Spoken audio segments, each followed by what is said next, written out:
So I did speak with Trey Gowdy about Flynn and about Cohen and more. Watch. Security advisor to the president. It has now been revealed by him that when he was interviewed by the FBI, who wanted to know whether or not he was involved in any sort of collusion during the campaign or the transition with Russian officials to influence the U.S. elections, he says that Andrew McCabe advised him that he did not need an attorney present during that interview. And as we know, what he is going to be sentenced for is lying to the FBI in that meeting. What do you make of that? A stunning departure from the way they handled another investigation called mid-year examination.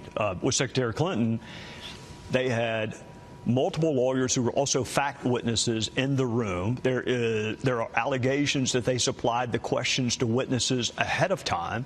And there's the clear insinuation that certain witnesses did misrepresent material facts to the investigators, but no one was charged with making a false statement. If you look at the Russia investigation, Flynn, Papadopoulos, Cohen, I mean, I'm not minimizing lying to the FBI. I mean, I prosecuted people for it too. But if that's all you have, it's serious, but it suggests that there's no other larger crime. No one in the Clinton investigation was prosecuted for making false statements, and I just named 3. For him to be told you don't need a lawyer present, and for them to allow her to have fact witnesses who were lawyers present is a stunning dichotomy that does not reflect well on the Department of Justice. Michael Cohen sentenced to 3 years.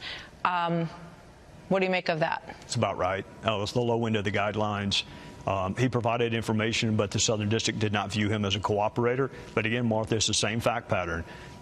Michael Cohen, the folks who thought he was a liar the day before he pled guilty, and then they think he's the most important witness in the world the day after he pleads guilty. I can just tell you a jury's not going to believe someone like Michael Cohen. So if your case hinges upon the credibility of Michael Cohen, good luck. So it sounds like when you look at these sentencing memos that came out on Friday and the new information that we have today with regard to Michael Flynn and Michael Cohen, what's your overall impression of the Mueller investigation and how it's going for Robert Mueller? Well, I go back to what we asked him to do, which is find out what Russia did. And until he writes that report, that definitive report, unfortunately for him, no one is interested in that part of his report except maybe a handful of us. They're all on this breathless indictment watch. I mean, it is stunning that people are reading under black redacted lines, hoping that there is something that implicates the President of the United States. So they've lost interest in what Russia did. That was what he was asked to do. And then the throwaway line was, oh, by the way, if there's criminality, we want to know about that too.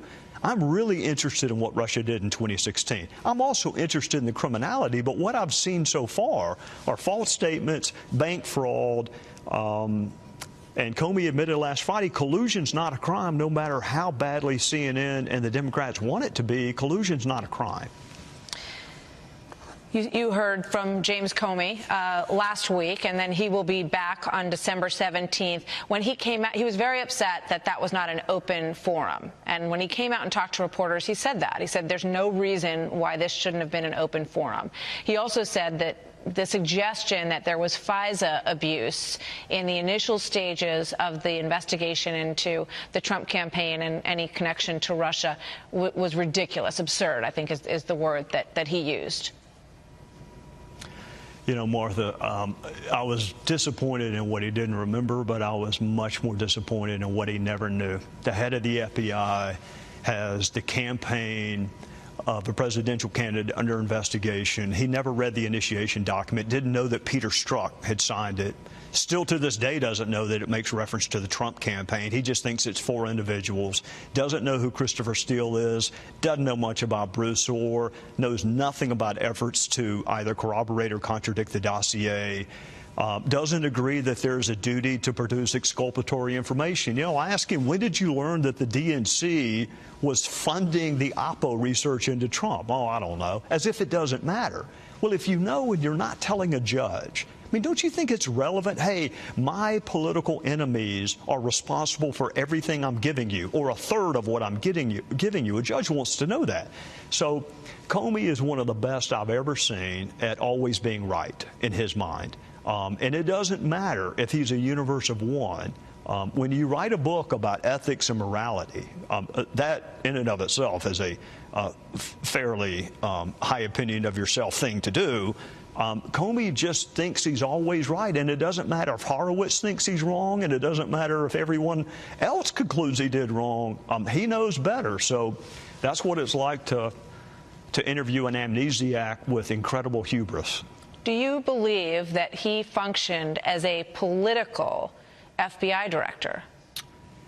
I think Jim Comey was primarily motivated by a desire to protect the brand of Jim Comey.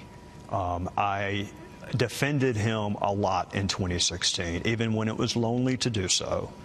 I would still defend him today if I thought he was making right decisions, but he's been so overtly partisan since he left. Not just president, but he wants people to vote Democrat. He wants a Democrat House.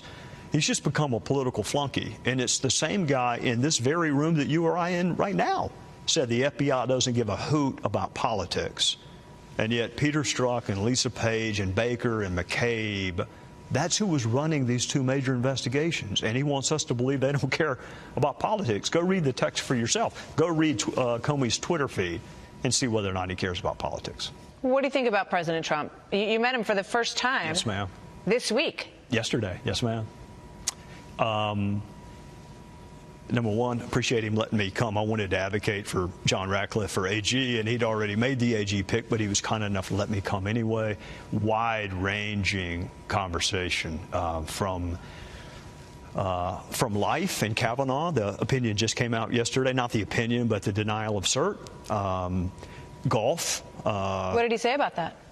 Well, he asked my opinion, which he did that a lot. He said, what do you think about it? And my sense is that Roberts and Kavanaugh did not think those were the right facts to have another hearing on an abortion-related case.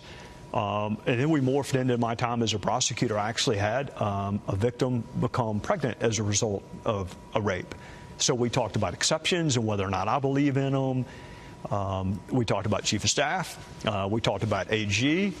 He got Lindsay on the phone at one point so we could talk about it. Was a fascinating. Does he have a Chief of Staff in mind that he seemed to be leaning towards? If he did, he didn't share it with me. As you leave this position and we see the new Congress coming in, a majority of Democrats on the House side, what do you expect they will pursue in terms of oversight given the landscape right now? Everything. Everything that their base wants them to pursue, everything that is calculated to disrupt the last 2 years of the Trump, of this tenure in office. And they may be smart enough not to pursue impeachment, although some of them are not. I mean, 60 of them have already said he should be impeached, and Mueller hadn't issued a single finding yet. So it will be very, very difficult for this administration, and they're going to have to decide how they're going to handle subpoenas and requests for information. It will be bitterly ironic for me to listen to Democrats clamor for the administration to be responsive when they didn't say a word for the 6 years we were trying to get information from the Obama administration. What did you think of the scene in the Oval Office yesterday when President Trump was talking about how he wants to build the wall? He said, I'd be proud to shut down the government over the issue of border security. It means that much to me. And Nancy Pelosi and Chuck Schumer very much wanted to take that conversation private, didn't want to debate it in front of the public. For people who like transparency, there it is. At first, I wasn't sure if I was watching Fox or watching professional wrestling. I've never seen, I've been around a long time. I've seen those conversations back in judges' chambers. I've seen them where, there are no cameras. I've never seen it like that. And it was clear to me that Leader Pelosi did not want to have that conversation in public. But if you're interested in a framing of the issues, the president believes that the wall is inextricably intertwined to border security. And the Democrats are trying to convince you that they believe in border security but not a wall. What I would love for the president to have asked yesterday is, at one point you voted for the wall. What changed? Why was it a good idea 5 years ago, but now it is xenophobic and racist and not reflective of our values? What, other than the fact that I championed the idea, what has changed? Do you think it was a political mistake for him to say that I'll own that shutdown? That, you know, if that's what you want, I'm happy to own it. I think there's a pretty good chance they were going to call it the Trump shutdown no matter what he said. Now, Republicans also need to come up with a response that you haven't spent the money we've given you already. That's a pretty good counter talking point. Right. We gave you 1.6. What have you done with that? So it's good. I don't think there's going to be a shutdown. I didn't think there was going to be one. I'm not sure right now. Nobody is. We'll see what happens.